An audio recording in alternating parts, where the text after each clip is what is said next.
মামলা বেড়ে আছে। আমার ছেলে তো অপরাধী হয় তার শাস্তি হবে, কিন্তু আমি নিরপরাধীদেরকে শাস্তির আওতাভুক্ত না আসে। আর এটা না আমার শুধু আমি নয়, আমার এলাকাবাসী, আমার দুঃখের সবার আত্মীয় সকলেই মর্মাহত যে এই সন্তান। আর আমি একটা আলিম মানুষ, এলাকার সুনামধন্য ব্যক্তি, মানে আমার অত্যন্ত মানপূর্ণ করা হচ্ছে এই ব্যাপারে। এই জন্য আমি এটা বারবার বলে আসতেছিলাম। স্থানীয় প্রশাসন সহ গতকাল এসপি সাহেব আসছিলেন, ডিবি প্রধান আসছিলেন, ওনারা আমাকে পরে দেখায় এই তথ্য ধরনের কথা একটু ধারণা দেন আর কি। পরবর্তীতে এখন আমি জানতে পারছি, এতে আমি অত্যন্ত সন্তুষ্ট। আমি স্থানীয় প্রশাসন আমি অত্যন্ত ধন্যবাদ জানাই এই সঠিক তথ্য বের করার জন্য। আমার বাসাতে একটা মেয়ে ভাড়া ছিল, এই মেয়ের সঙ্গে আমার স্ত্রীর আমি বারবার, আমার বেশি দিন বোধহয় 4-5 মাস হলো ভাড়া, তো 1-1.5 মাস থাকার পরই আমরা আচরণ বিধিটা ভালো মনে করতেছিলাম না। এখন করা হয়েছে। তো এরপরে আমরা রাতের বেলা র্যাব আমার বাবা এবং আমার ভাইকে উঠে নিয়ে যায়। তো বলা হয়েছিল জিজ্ঞাসাবাদের জন্য নিয়ে যাবে, তো আমরা সেই জন্য তেমন কিছু বলি নাই, তারা নিয়ে গেছে। তো যাওয়ার পর আমরা রাতে আর তাদের সাথে যোগাযোগ করতে পারি। ভুল ভুল ভুল, আমরা কখনোই আশা করি নাই র্যাবের কাছ থেকে আমরা এরকম একটা ভুল তথ্য পাবো। র্যাবের এই ভুলের তথ্যের জন্য তাদের জীবনে যে আজকে কি পরিমাণ একটা পরিণতি এসেছে, আর বাঙালি মানুষের কাছে, সারা বিশ্বের মানুষের কাছে যে ছাদ নামে এই মা হত্যা নামে একটা কলঙ্ক যে তার জীবনে যে ঘটেছে, এখন সে এই ঘটনা, এই কাঙ্ক্ষিত ঘটনা থেকে সে কিভাবে মুক্তি পাবে। আমরা যেভাবে এই ঘটনাটি জেনে সাদের নামে কত বদনাম, কত অপবাদ এবং কত মানুষের বদদোয়া তার উপরে ছিল, ঠিক আছে, যেটা বলার বাইরে। এখন এই ছেলেটার বদনাম থেকে কিভাবে বাঁচবে? সাদ যে এত বড় একটি কাজ করতে পারে, তার বাবা এবং তার ভাই তারা কল্পনাও করতে পারেনি, কিন্তু কল্পনা করতে বাধ্য হয়েছে এই ভুল তথ্যের গুলো কারণে। মূলত এটা হয়েছে তাদের বাসা 4 তলা ভাড়া থাকা একটা মহিলা এবং কিছু সংখ্যক লোক। তাদের ভিতরে মহিলাটা হয়তো কিছু একটা খারাপ কাজ করতো, যার কারণে তার ওয়াইফ, যে মুরব্বীটার ওয়াইফ, তাকে বলতেছিল যে বারবার যে এই মহিলাটাকে বাসা থেকে বের করে দাও, এই মহিলাটার কিছু সমস্যা আছে। সমস্যাজনিত কাজে যেগুলো উল্লেখ করা হয় নাই। আর মুরব্বী ভেবেছে যে 1 মাস হয়েছে আমাদের বাসায় ভাড়া নিছে, এই সময় যদি তাকে বের করে দেই তাহলে আমাদের একটা বদনাম হবে, সেই জন্য সে বের করতে চায় না। যা বলছে যে আস্তে আস্তে আমরা সবকিছু ঠিক করে নিব, তারপর আস্তে আস্তে কথা বলে সবকিছু ঠিক করে নিব। তারপর মহিলাটা কিন্তু, তার ওয়াইফটা যেহেতু বাসায় থাকে, সে হয়তো অনেক কিছু নোটিস করছে এবং ফলো করছে, সেই জন্য বলতেছিল যে বারবার এই মহিলাটাকে ভাড়া দেওয়ার দরকার নেই, একে বের করে দাও।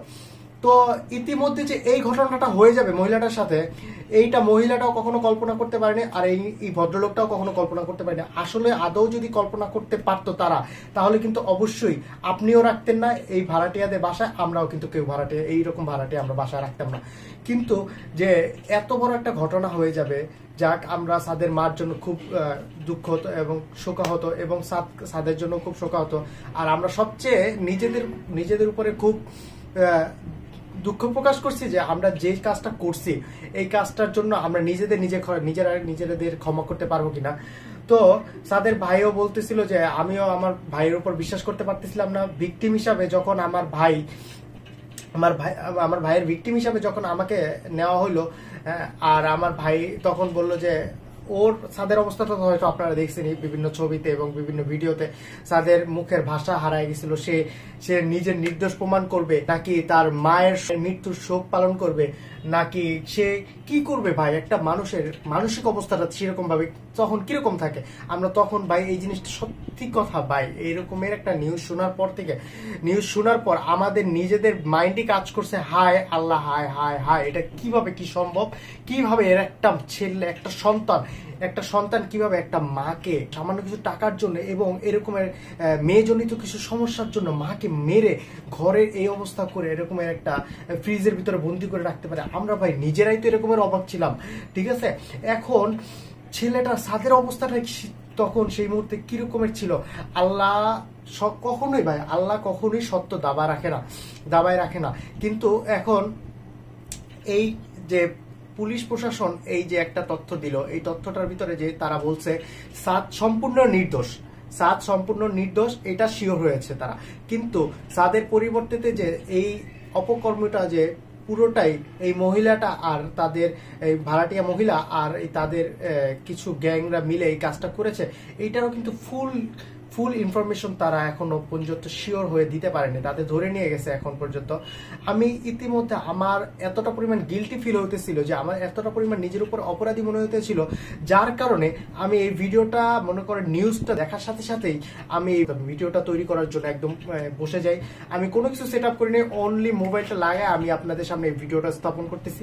ভাই যারা যারা আমি আমার মতো যারা যারা ভাই ভুল করছেন, হ্যাঁ আমিও ভুল করছি ভাই, আমার ফেসবুকে আমি এটা নিয়ে পোস্ট করছি এবং আমার ইউটিউবে এটা নিয়ে আমি একটা ছোট্ট একটা ভিডিও তৈরি করছি।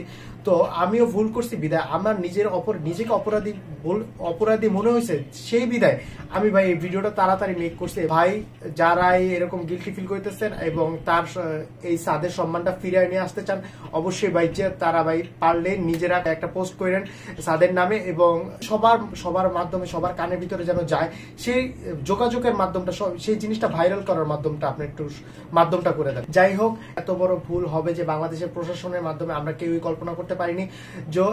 তারাই আবার এই ভুলটাকে সংশোধন করে প্রেস ব্রিফিং করছে, সাংবাদিকরা ওইটা ছড়ানোর জন্য বিজ্ঞাপন করছে এবং নিউজ করতেছে, আমরাও তার জন্য এই ভিডিওগুলো মেক করতেছি।